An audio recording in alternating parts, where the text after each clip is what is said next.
I kind of figured you might know who I was.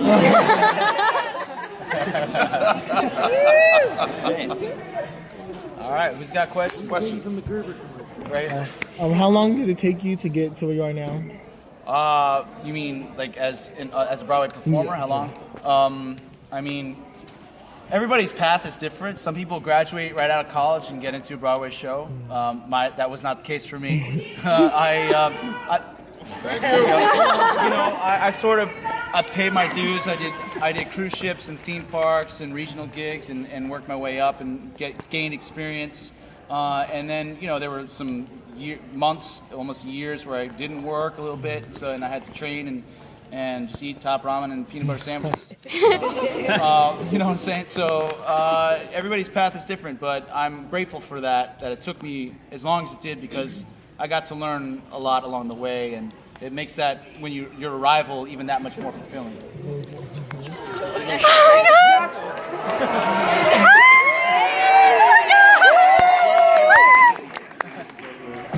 My name is Don Daryl Rivera. Yeah.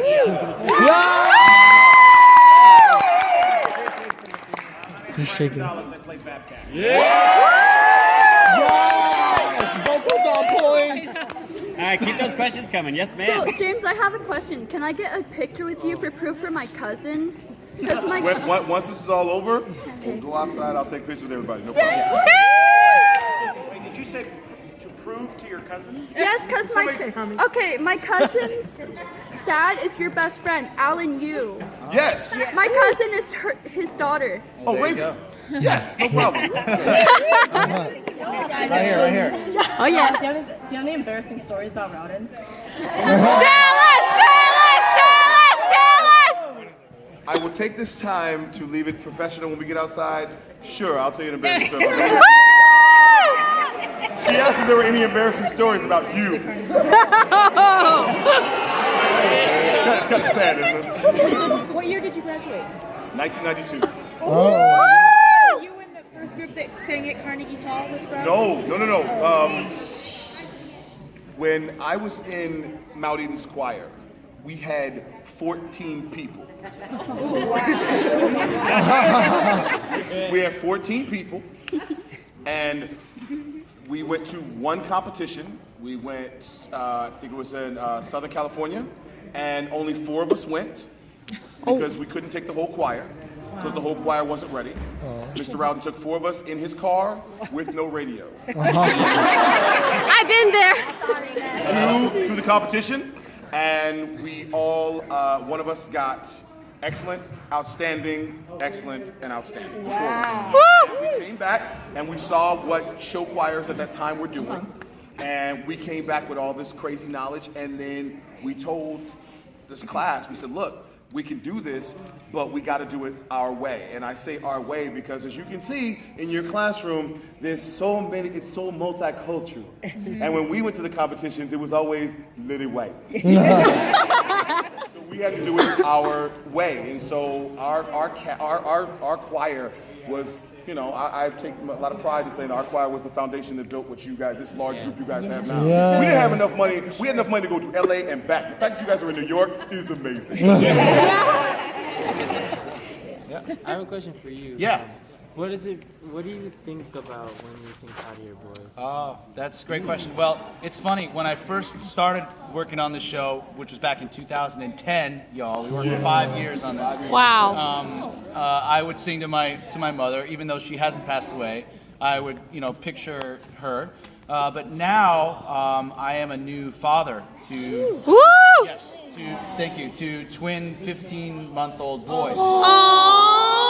So now singing that song, it has a completely different meaning for me. So it's interesting how a song that you know and love can morph and it can change and different inspirations can come. So I think of those two different things. Yeah.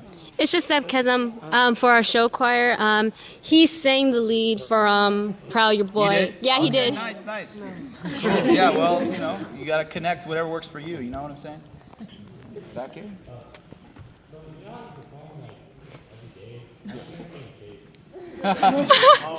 This is our job. This is what we do.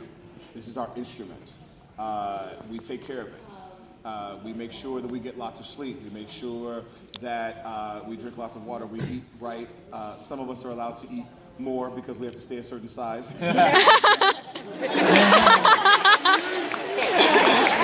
Fat boys all day. Not everybody has that contract, but I do.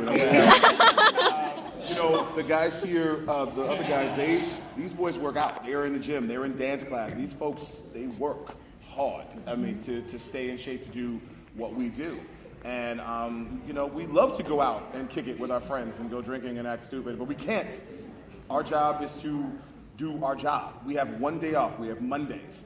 And so we work the rest of the week. We do an 8-show week every week. You know, there's no, we get Christmas Eve off. Sometimes we get Christmas off. One of the two, we're working on that day. We worked on Thanksgiving before.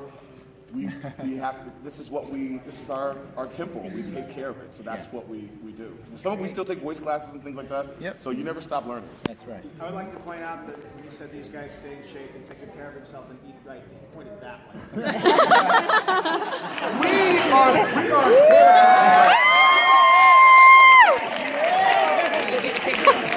character actors can eat pizza and look at the dancers and go.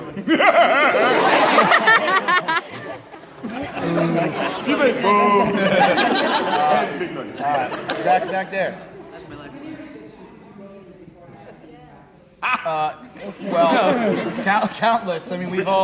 I mean, we've been rejected as an actor. You know, you kind of develop a thick skin, and you can't take it personally. You know, most of the time it doesn't have anything to do with you. You just kind of have to keep going, and you know, auditioning is a skill. You get better and more confident as you do it.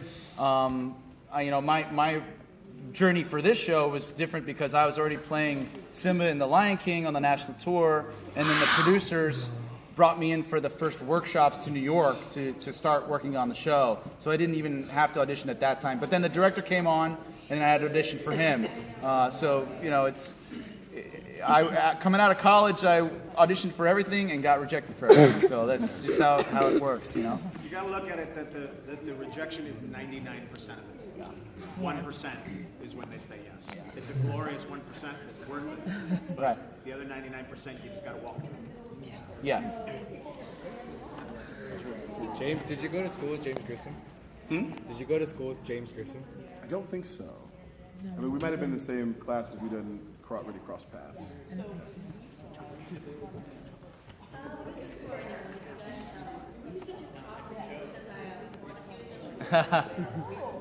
We have a very amazing costume designer named Greg Barnes, Tony Award-winning, Tony-nominated Greg Barnes. He did the costumes for the Tony Award-winning Follies a couple years ago. Kinky Boots, Us, Something's Rotten that's up for Tonys this year. Greg Barnes is the guy, and he's just an amazing designer. He looks at the whole situation of what the shows are supposed to be and then designs around the director's view and the atmosphere that we have. So can we get you the costumes? Probably not. But there have been a lot of people we've noticed on the internet who've been really bootlegging our costumes. So Take a look. take a look at the And will you guys introduce yourself, please, that just joined us? Go ahead. I'm Donald Jones Jr. You do have an awesome show. And I'm understudy James. Wait. This is for Mr. Rowden. Go ahead, Aaron. Hi, I'm Aaron. I'm the associate music director, and I conducted the show tonight.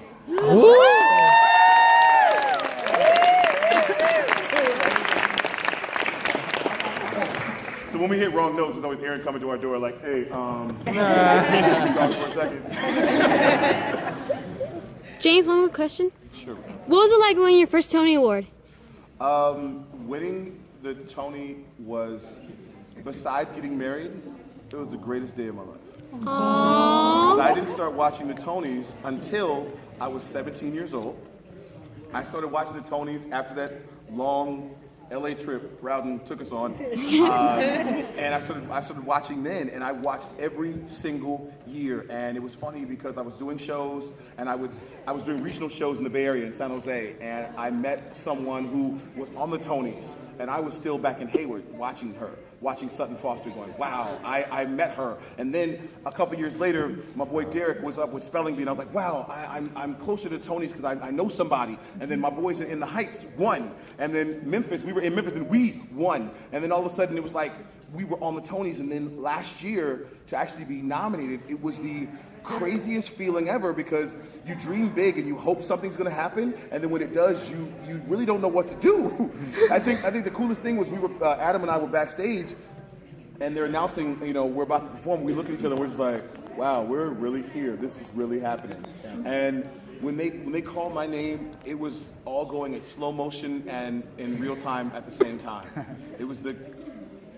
It's hard to even, although I talk a lot, it's hard to really put into words. I just look at it on my mantle and just go, wow, that really happened. I can't believe it. Wow. Yeah. What was the auditioning process for Aladdin, like for all of you guys? Well, different. Yeah. All right. I initially auditioned at a dance call. It was an invited dance call. And it was just all guys in the call, and they taught us the opening combination from the Arabian Nights number. And we did that, and they cut a few people, and then they asked us to tap, and then we tapped a couple more people.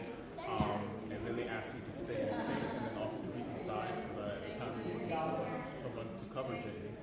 And I had no clue that was even an option for me. I was just coming to hopefully be in the show and dance. And then I was working with Aaron, actually. Yeah, I'll take a little bit of credit there because we're still looking for one of James' understudies. And he left the room and like, we want him to be our dancer. We want him. I said, we never do the Genie thing. No, he's a dancer. He would never be able to do that. But, Right. Prove them wrong.